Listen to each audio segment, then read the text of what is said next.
5 dosa Soeharto kepada Soekarno. Yang pertama, menjadikan Soekarno tahanan rumah. Soeharto menahan Soekarno di Wisma Yaso, Jalan Gatot Subroto, Jakarta. Rumah ini dulunya adalah kediaman salah satu istri Soekarno, Ratna Sari Dewi. Di tahanan itu Soeharto melarang Soekarno menemui tamu. Dia diasingkan dari dunia luar. Belakangan pemerintah Orde Baru juga melarang Soekarno membaca koran, mendengarkan radio, dan menonton televisi. Akibat pengasingan ini, Soekarno mulai pikun. Sejumlah saksi menyebutkan Soekarno kerap bicara sendiri.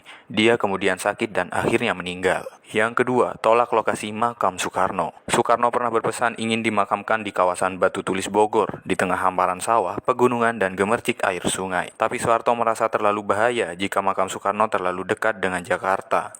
Dia memindahkan lokasi penguburan ke Blitar, Jawa Timur. Alasan Soekarno sangat dekat dengan ibunya dulu di Blitar. Protes sejumlah keluarga Soekarno tak didengar Soeharto. Rupanya, Orde Baru masih khawatir dengan harisma pemimpin besar revolusi ini. Yang ketiga, biarkan penyakit Soekarno. Selama menjadi tahanan politik, kondisi Soekarno semakin memburuk. Dia menderita penyakit ginjal dan rematik. Pemerintah Orde Baru tak pernah memperlakukan Soekarno sebagai mantan pemimpin besar. Mereka memperlakukan Soekarno seperti penjahat politik yang berseberangan dengan penguasa. Tahun 1969 saat Soekarno menghadiri pernikahan Rahmawati, itulah kala pertama dia bisa keluar dari tahanan rumah. Dengan pengawalan ketat, Soekarno hadir. Saat itu wajah semua hadirin menangis melihat Soekarno tampak lemah, wajahnya bengkak-bengkak dan kondisi fisiknya sangat menurun. Yang keempat, habisi para Soekarnois. Orde Baru memandang Soekarnois atau pengagum ajaran Bung Karno sama berbahayanya dengan Partai Komunis Indonesia. Maka saat pembunuhan seringkali para algojo tak ambil pusing apakah target mereka Soekarnois atau komunis. Jika mau melawan, sebenarnya masa pendukung Soekarno masih banyak. Setidaknya ada Angkatan Udara, KKO sekarang Marinir,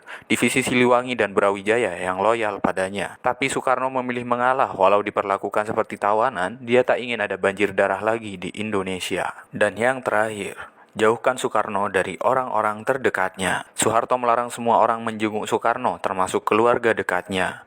Ada pengawal kesayangan Soekarno yang juga akhirnya dipenjara oleh Soeharto. AKBP Manggil Martowijojo mungkin adalah perwira polisi yang paling disayang Soekarno. Perwira polisi ini adalah Komandan Detasemen Kawal Pribadi atau DKP Bung Karno. Manggil mendampingi Soekarno mulai dari detik proklamasi, hijrah ke Yogyakarta, hingga melindungi Soekarno dari ancaman granat dan penembakan. Tahun 1967, Manggil tak membiarkan konvoi Soekarno dihadang tentara RPKAD. Dia adu gertak dengan perwira RPKAD, sementara anak buahnya kokang senjata melindungi Soekarno. Setelah peristiwa itu, Soeharto kemudian membubarkan DKP. Manggil pun terpaksa meninggalkan Soekarno.